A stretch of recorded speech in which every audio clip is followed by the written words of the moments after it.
Hello বন্ধুরা, আজকে শুক্রবার, আমাদের বাড়িতে নিরামিষ, শুধু শাশুড়ি মাই খায়। তো আজকে নিরামিষে কী কী রান্না করছি দেখো। এখানে কিন্তু শুকনো লঙ্কা ভেজেছি, শুধু শুকনো লঙ্কা ভাজা দিয়ে আলু মাখবো।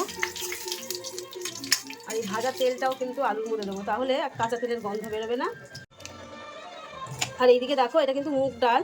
আমি কিন্তু কোনো সবজি দেবো না, শুধু মুগ ডাল ফোড়ন দিয়ে রান্না করবো। তো কীভাবে করি দেখো।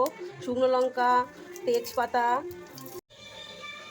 সাদা জিরে, তো জিরে শুকনো লঙ্কা ভাজা হয়ে গেছে। আর এখনই দিয়ে দেবো আমি কাঁচা লঙ্কা। কাঁচা লঙ্কা দিলে ভীষণ ফুটবে, যেহেতু জলে ধোয়া। এই হচ্ছে আমার নিরামিষি মুগ ডালের ফোড়ন। আর কাঁচা লঙ্কাটা ভাজা হয়ে গেছে, এখন দিয়ে দিচ্ছি ডাল। ডালটা ফুটবে 5 থেকে 7 মিনিট হাই ফ্লেমে, তারপরে কিন্তু মুগ ডাল রেডি। আর এরকমভাবে তোমরা নিরামিষ ডাল খেয়ে দেখতে পারো, যারা সবজি পছন্দ করো না। আমাদের বাড়িতে যেহেতু সবজি ডালের মধ্যে খুব একটা পছন্দ করে না, সেই জন্য এইভাবে রান্না করা। দেখো বন্ধুরা, রান্না করার সময় রান্নাঘরটা কেমন অগোছালো থাকে। তো আমি এখানে পোস্ত বেটে নিয়েছি, আরও কিছুটা পরে বেটেছিলাম। তো পোস্ত বাটা দিয়ে আজকের এই সজনের ডাঁটা, লাল আলু, এমনি আলু আর বেগুন দিয়ে বড়ি দিয়ে একটা চচ্চড়ি মতন করব। আর এখানে আছে পটল, আলু পটল কেটে রেখেছি, ওটা করবো পটল চিংড়ি। ওটা আমিষ হবে। তো আলুটা ঠান্ডা হয়ে গেলে মেখে নেব। এই বাটির মধ্যে লঙ্কা থুয়েছি বলে কিন্তু এর মধ্যে ভাঙা যাবে না। তো আলাদা আমি বাটির মধ্যে লবণ নিয়ে নিয়েছি। শুকনো লঙ্কাগুলো তুলে নেবো, একটু ঝাল ঝাল না হলে আলু মাখাবার টেস্ট লাগে না। আজকে আমার হাত যা জ্বালা করবে সে আমি বুঝতেই পারছি। তো দেখো লঙ্কাগুলো ভেঙে নিয়েছি, এখন এই আলুর মধ্যে দিয়ে দেবো। আমি কিন্তু এতগুলো আলু প্রেশার কুকারে খোসা সমেত কিন্তু সেদ্ধ করেছি। আর ভাতের মধ্যে দিয়ে আলু বার করতে আমার ভীষণ আলসে লাগে। তো আলু মাখা হয়ে গেছে, কিছু কিছু গোটা গোটা ছিল, সেগুলো বেছে নিলাম।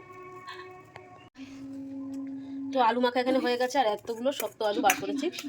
ওদিকে দেখে নেবো আমার ডাল কি হলো। তো ডালও এদিকে প্রায় হয়ে গেছে, আর একটু ফুটবে। ডালটা একটু গোটা গোটা রেখেছি। তো আজকে আমি আবার কালো কড়াইতে রান্না করছি। এটা লোহার কড়াই, যতই মাজো ভেতরটা কিন্তু এরকমই থাকে। তোমাদের কথার জ্বালায় কিন্তু আমি আগের দুটো কড়াই বাদ দিয়ে এই স্টিলের কড়াইটা আমি কিনেছি। তো যাই হোক, আমি এখন রান্না করছি চচ্চড়ি সজনে ডাঁটা আলু দিয়ে। তো একটু বড়ি দিচ্ছি, খেতে ভালো লাগবে। বড়িটা লাল লাল করে ভেজে নেবো, না হলে বড়ির সেই সেন্টটা আসে না। বেগুনটা ভেজে নিচ্ছি। বেগুনে আলাদা করে লবণ হলুদ মাখাই না, এরকমভাবেই শর্টকাটে রান্না করি। আর এদিকে কিন্তু আমার ডাল হয়ে গেছে, আর ডাল গ্যাস অফ করে দিয়েছি। দেখো ডালটা একটু গোটা গোটা রয়েছে। এই গোটা গোটা ডাল কিন্তু ভালো লাগে খেতে। ডালটা এখন আমি নামিয়ে নেবো। তো সকাল থেকে দুটো রান্না, নিরামিষ রান্না হয়ে গেছে। আরও একটা নিরামিষ রান্না বাকি আছে। কড়াইটা ভীষণ গরম হয়ে গেছে। বেগুন আর বড়িটা ভেজে তুলে নিয়েছি। আর শুকনো লঙ্কার সর্ষে ফোড়ন দিয়ে এই সবজিটা বসিয়ে দিয়েছি। সর্ষেটা দিয়েছি তার কারণ হচ্ছে যেহেতু সজনে ডাঁটা একটু তেতো, যে কোনো তেতো জিনিসের সর্ষেটা কিন্তু ভালো লাগে খেতে। দিয়ে দেবো এর মধ্যে লবণ, দিয়ে দেবো এর মধ্যে হলুদ। ব্যাস, এখন শুধু নাড়তেই থাকো নাড়তেই থাকো। তারপরে একটু ঢাকা দিয়ে দেবো।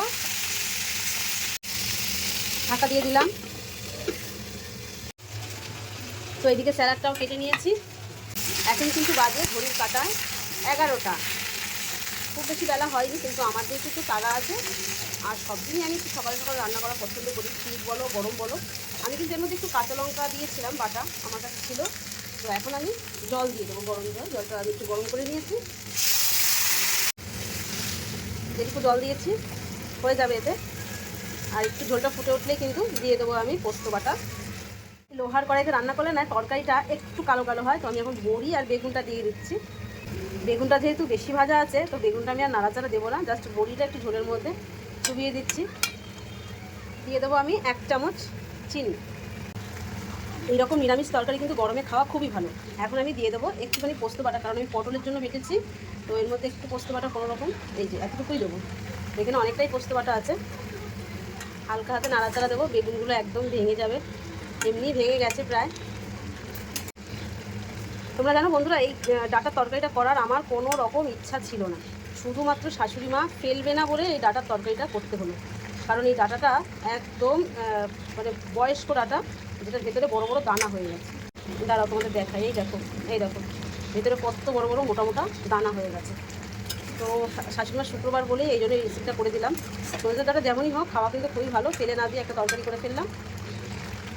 তো এতটা ঝোল ঝোল থাকবে না, অনেকটা ঝোল টানাতে হবে, পুরো মাখা মাখা হবে। তো বন্ধুরা দেখো, নিরামিষ ডাঁটা চচ্চড়ি কিন্তু হয়ে গেছে। এইভাবে একদিন করে খেয়ে দেখো তোমরা, দারুণ দারুণ লাগবে। তো এখন নামিয়ে দেবো। এখন আমার আরও একটা রান্না বাকি আছে, পটল চিংড়ি। তো আমি এখন তরকারিটাকে নামিয়ে নিচ্ছি। আর এই রান্নাটা যদি আমি একটা অন্য কড়াইতে রান্না করতাম না, তো তরকারিটার কালারটা আরও ভালো হতো। এই হলো আমার নিরামিষি 3টে রেসিপি তোমাদের সঙ্গে শেয়ার করলাম। বন্ধুরা, ওইদিকে ফুল সাউন্ডে বাংলা বই চলছে। তো আমার এদিকে রান্নাবান্না হয়ে গেছে, আর এখন আমি আমিষ রান্না করব। তো সেটা তোমাদের সাথে শেয়ার করতে পারবো না, তাহলে দেরি হয়ে যাবে। কারণ সব কিছু রান্না করে নিয়ে এখন আমি আমিষ রান্না করবো, নাহলে ছোঁয়া লেগে যাবে। তো আমিষের মধ্যে কী রান্না করবো তোমাদের দেখাই। সকালবেলা ফ্রিজ থেকে বার করে রেখেছি। তো এটা রান্না করতেও পারি, নাও পারি, কারণ অনেকটা বেলা হয়ে গেল।